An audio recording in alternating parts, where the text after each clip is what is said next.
Next Gayatri దేవి గారు ఉన్నారండి. గాయత్రి దేవి గారు, హలో గాయత్రి దేవి గారు. అమ్మా నమస్కారం, చెప్పండి.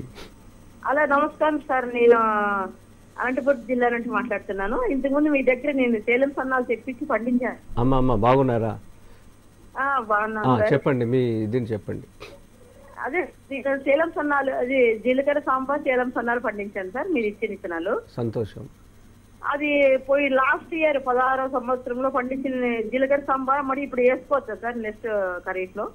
వేసుకోవచ్చమ్మా. అంటే మీకు జర్మినేషన్ అనేది మామూలుగా ప్రకృతి వ్యవసాయం చేస్తే 99% ఉంటుంది. ఇప్పుడు ఒక